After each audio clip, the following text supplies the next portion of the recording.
Hello, everybody. Welcome back to my YouTube channel. I'm Taylor, and this is my weekly comic book review show for the what the hell day is it? Hang on, it is the 10th of March. Yeah, I'm a pro and I prepare for these kind of things. Damn it! And I swear like a sailor in the first part of the video. So when YouTube reviews me, they're never gonna monetize me. Anyway, this, like I just said, is my weekly comic book review show. I go over the comics I bought and I let you know what I thought of them, starting with the worst because I like to punish my audience, and then ending with the best because I like to reward them later. It's like 50 Shades of Grey, right? I don't know. I never read that book or watched them. It's probably not at all. I hope it's not at all like that. Yeah, anyways, here we go. Let's get into this. It was not a good week for Spider-Man. First, we have Amazing Spider-Man number whatever, who cares, 61. Okay. I have given this book several attempts. I stopped, I started. There's a new costume. I'm a sucker. It's a stupid new costume. It's a stupid new idea. It's a stupid book written by a stupid person. Okay, it's probably not. Nick Spencer, I've liked other stuff he's written, but holy heck do I really hate his Spider-Man. I just kind of loathe it. It's not funny. It's not action-filled. It is just bad, and I wish he were done. I know, that's kind of harsh, but it is what it is. And then second up, we have NonStop SpiderMan. You see all these word balloons? That's kind of what this comic felt like. It felt like Spider-Man on speed, or like coked out of his mind. Which I guess is probably the whole point, but it's not. I don't think Marvel's being that meta. I just think it's just not good. It introduced some weird people, sort of, but the visuals were cluttered. The internal monologue made no damn sense. No.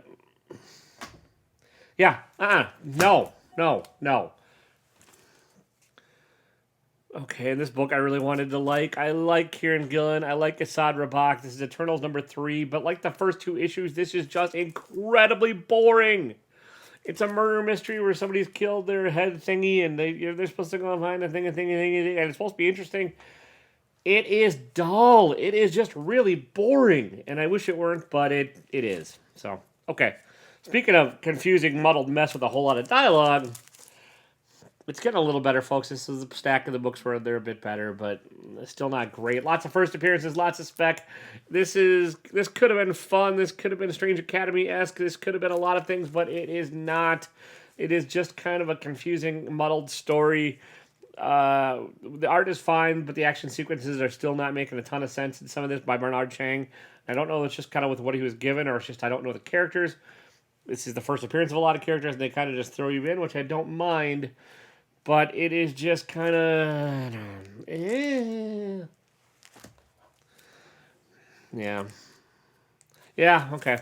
Carmen. I know a lot of people really like this. I think Comic Burrito, one of them, had it as one of their top books of the week. I love the cover. I like the art. The story has a weird framing device that I'm not sure I quite get. And this is the one where I'm the nerd that talks about this, and I'm probably the only one. Maybe not. Maybe there's others. But I'm lettering. Poor font choice, really tight line spacing, kerned way too tightly, and it's just too small. It's hard to read, and like you have to struggle for a bit to read it. It's not impossible, but if you notice it, it is not good. And I know I've said that before, and I'll say it again. But if you notice lettering, it's just not good. It has potential. There's some interesting stuff possibly going on here, afterlife stuff, and the story's kind of it has a unique twist on death and dying and loss and stuff. But I am not sure if it's it might be a one shot. I can't tell the way the story is written if it is or not. I don't think it is, but it could be. But it might not be, and I've not looked at the solicitations to figure it out. So I don't know. All right. I gotta do some reordering here. This one's a little bit better than these. Yeah. Okay. Yeah, all right. This one's not horrible. It's the Thor and Loki Double Trouble. It's a cute book. I mean, and cute's the word that fits. It's written for kids. I'm surprised it's not under the IDW imprint. I really am. Maybe it's just because of licensing things with Marvel and Loki. But it's like, yeah, they're going at it like brothers and trickstery and yeah. It's okay. The art's cute. It's very cartoony. And the story is very cartoony. I think it's possible to do a version of this where you're not quite dumbing it down, and we'll get there in a couple books. But this one, I think they dumbed it down a little bit too much. Jennica, what number is this? Oh, I don't. 5. This story needs to go somewhere. It's sort of starting to, I think, but I think it's a limited series, and I don't know. Like the first 5 issues have been set up, and Jennica making dumb decisions. The art's fine. The writing is just slow, and yeah, something needs to happen in this one. Okay, we're rearranging. I'm doing this on the fly. What I do is I just read these, and I stack them in my first impression, and then I just kind of give my first impression on camera.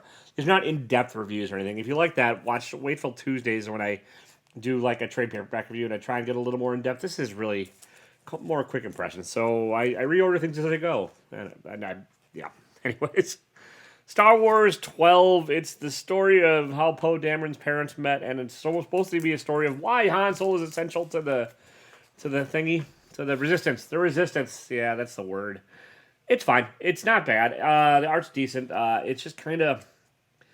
It's a like the Han stories. There's not much to it, and most of the stuff happens off panel. And the Poe Dameron's parents, I just don't care about. I guess it's not badly done. It's just there's nothing groundbreaking about this, and there's nothing really necessary in this issue. All right, then we have Sweet Tooth Return. I think this is possibly 5 of 6. This is a reimagining of the original Sweet Tooth by Jeff Lemire, and Jeff Lemire is doing the reimagining. Except for this time, he's not on art. It's Jose Villarrubia, who does a good job of aping or mimicking Jeff Lemire's art and like his style, and it's almost hard to tell it's not Lemire drawing it in places. It's not bad. I like the original version of Sweet Tooth better. I thought it was a more compelling tale. This one is just kind of more straight sci-fi without some of the human elements or the emotional elements that the first retelling had, but it's decent.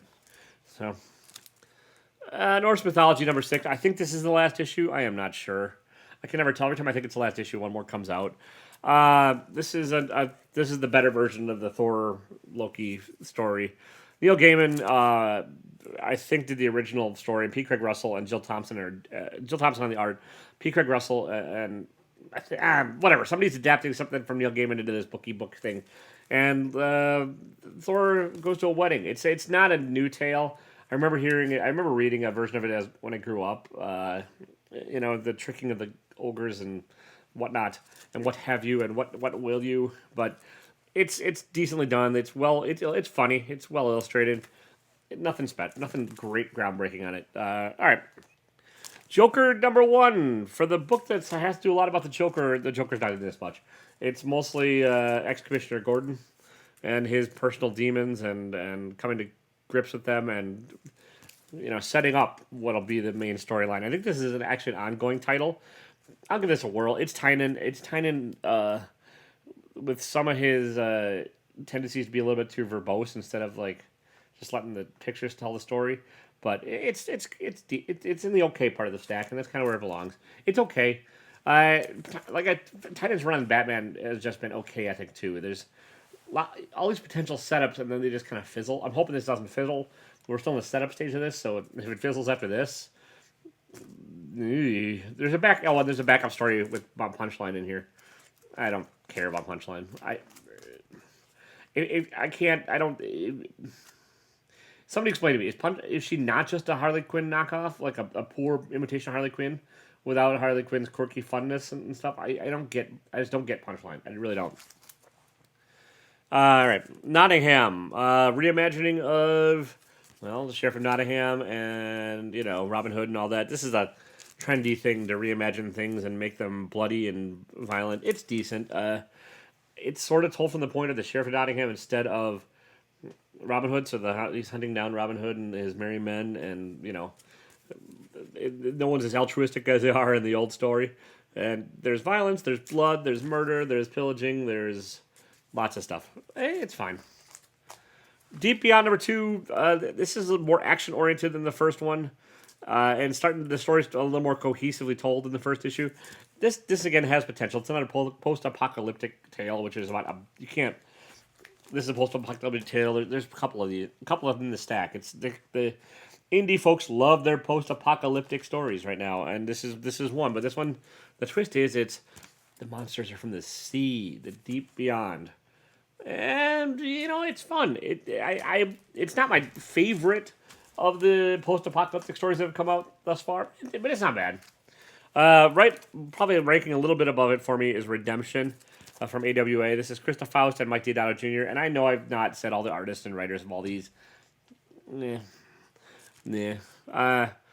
Issue 2 is sort of it leaves off where issue 1 left off, which is nice. There's no like story jumps and stuff, and it's easy to like sort of remember what happened in the first issue, which sometimes is not always the case in these series if it's been a while since the first one's come out. Art by Diodato's great, and it's kind of a Mad Maxian kind of tale ish, more verbose than the Mad Max movies tend to be, but it has that sort of feel to it, and I enjoyed it. And so, all right, Jeff Johns is playing in the universe of Lemire's Black Hammer, and he's wrapping it in a House of Secrets kind of, or what are the other ones? The old horror comics where there's like a framing device where the narrator is death or narrator is somebody evil telling the story, and that is this. And it's not bad. I like the first one better with Patton Oswalt. And I need to like actually catch up and become familiar with these characters. I just haven't read any of the Black Hammer stuff yet, other than this, which is probably not the best place to start. But it's not a horrible little horror story all on its own. Okay, Homesick Pilots number 4. This is definitely the most action oriented of the series thus far, and it's kind of like the most probably traditional sort of. But it's a fun series. If like a girl being trapped in a haunted house and trying to escape it, but also trying to help the house realize why it's haunted and that kind of stuff. And they make the VHS tape look kind of terrifying, and it's not the Ring or Ringu or any of the a whole different thing. And I know my words are failing me on this one, but I liked Homesick Pilots. I'm interested to see where it goes. I think there's only one or two more issues left of this too. I'm not sure, but yeah, I will check it out. You should check it out. Sorry, I'm getting text, everything else while I'm recording this. It's also late at night. It's been a long day. It took me forever to read these. I'm not going to release this late at night, so I don't know why I said that, but whatever. I did. I'm letting behind the curtain.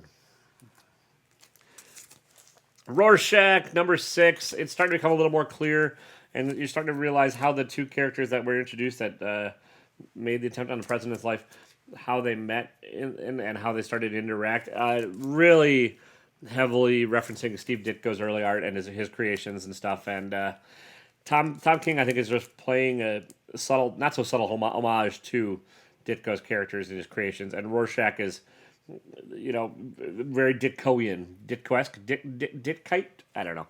Which, Alan Moore originally when he came up with the Rorschach, same thing. Like, Ditko's characters are not really the heroes usually. They're very Ayn Randian and kind of cruel. And I think Rorschach in this is going to be no different, but it's all sort of starting to come together a little bit here. There's probably going to be another plot twist in the next issue, so I'll probably have to eat my words. But yeah, I liked it. Batman, I almost didn't pick this one up. Batman Urban Legends 1. This is the first back to regular DC after Future State. I don't even know if this is continuity. I think it is. I can't. Who the hell can tell with DC anymore whether or not something's continuity or not? Holy crap! But Chip Zdarsky writing Batman, and yeah, if you like Chip's Daredevil and you like Chip's writing in general, you'll probably really like this. He's writing Batman. He's writing Red Hood. First time I've ever really been interested in Red Hood as a character, and like there's a shocking end panel that you're like, oh wow, okay. I like this. This is sort of what I wish like the version of the Red Hood in Three Jokers would have been, but I think this is better done. The backup stories, they're fine, but yeah, it was worth getting for me. It was worth me picking up alone just because of the Chip Zdarsky writing. I will probably pick up anything Chip writes after this point. He's really hit his stride as a writer, and he's making some really strong comics right now. Proctor Valley Road, Grant Morrison, doing an indie book, and Alex Child on the art, and Nobby Franquez and Tamara Von Villen. I'm not sure who's doing. I think Tamara McMillan's probably on the lettering of the color. Whatever, it doesn't matter. Uh, kind of cartoony artwork, and this is a fairly straightforward horror story coming from Grant Morrison. Like, there's not. I've not read Grant in a while. Like, yeah, I know he's been writing Green Lantern. I just don't care about Green Lantern, so I've not picked it up. And like, the old Grant, like, really was playing with comic tropes and comic, subverting those tropes back in the day. He might still do this in here, but right now it's just a pretty forward, not bad, fairly well done horror story set in the 70s. Yeah, like Strange Academy. This continues to be a very strong book and very fun. And this is like everything I wish the Children of the Atom would be, as far as like introducing younger characters and stuff. There's like it's Parents' Day at school, and not all the parents come, and not all the parents get along, and not all the kids get along. But the kids are starting to bond more as the series goes along and form their own relationships as one would throughout a school year. So even it's a magical, mythical school year, and the competitive parents are probably not who you actually maybe would think. But yeah, it's a fun story. It's not. Is this issue necessary? Probably not. But that you need issues like this now and again, like a kind of breather issue where it's like, oh yeah, okay, that's a fun little thing.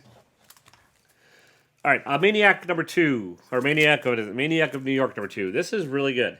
I really like this book. It's Elliot Kalan and Andrea Muti, Aftershock Comics. It's sort of like what if Jason and Freddy and all that were real and really haunting New York. I mean, I get that like the movies think they're real too and stuff, but this is more of like cops assigned to the case to try and figure out what is happening and actually go after this Harry, who's the killer in this, when he shows up. And he's not shown up for a while, but he's back, and racking up a superhuman body count. And the city sort of mostly deals with it. They've learned to like cope with it, but they're always on guard for it and on watch. But it's just yet another thing New York deals with, and it's an interesting take on it. And art is great. I really like the two protagonists or main characters, and yeah, definitely check out Maniac of New York. All right, we're getting to the last two. Autumnal number 5 of Alt Comics. Yeah, just another like slow burn horror story that's done really well. If you liked Red Mother, you'd probably like the Autumnal. If you just like a slow paced story that just takes its time developing, you'll probably really like this. You definitely can wait for trade paperback. It's not something where like each issue is like riveting, but it's solid, and the character development is solid. So there's something going on, and you still don't know what. There's something killing people. It's definitely not as fast paced to say something is killing the children or anything like that, but I'm enjoying the Autumnal. And finally, I mentioned Chip Zdarsky. My book of the week, my favorite book I read this week is Daredevil number 28. This is an aftermath of King of Black. So spoilers, apparently King of Black does not destroy the entire Marvel universe. Who knew? It deals with Elektra still trying to come to terms with herself as a Daredevil. That's kind of the backup story in this. Not the separate story, but it's the B story, the framing and all that device. It deals more with Daredevil in prison, and like it seems this is a little more him getting called out on some of his bullshit as Daredevil, and taking his probably well-deserved drubbing from like people in the prison, not physically getting beat, although there is some action and stuff, but like getting called out on some of his crap and some of his self-righteousness, and like some of the vigilantes like breaking laws when it suits them versus when it doesn't, and the fact that he's just using the jail as an excuse to deal with his own guilt over killing somebody. This one hit home. And I think it's really sticking to the landing. Chip's Daredevil has been a solid run throughout, and this is no different. So, there you have it. I'm trying to keep these kind of short and kind of, fast-paced and fun. So, let me know what you think. Let me know if there's anything I missed. I know there's some books I've not read yet because my comic shop had damaged copies of previous issues, and I'm trying to catch up. So, like Space Bastards and the Postal Service. The Scouts Honor, that one. And yeah, I have not read the second issue of those. Issue 3 came out, so I'm waiting. I'll get back to it. But it was a pretty healthy stack. Pretty decent week overall. Like I said, the worst books I think were the Spider-Man, and yeah, which is too bad. The character deserved better. Okay, that's all I've got for you. If you like what I'm doing, please hit the like button, and if you enjoy watching this, please subscribe. And please hit the notification bell so you know when these drop. My weekly comic book review drops at irregular times. The rest of them I'm trying to do at a fairly regular schedule. This one's either Wednesday or Thursday, depending upon when I finish reading the stack of stuff. So if you want the notification bell, that'll let you know when it's live or when it's up, and also you'll know when I go live. I go live once in a while just to cope with the mind-numbing boredom that is life during COVID.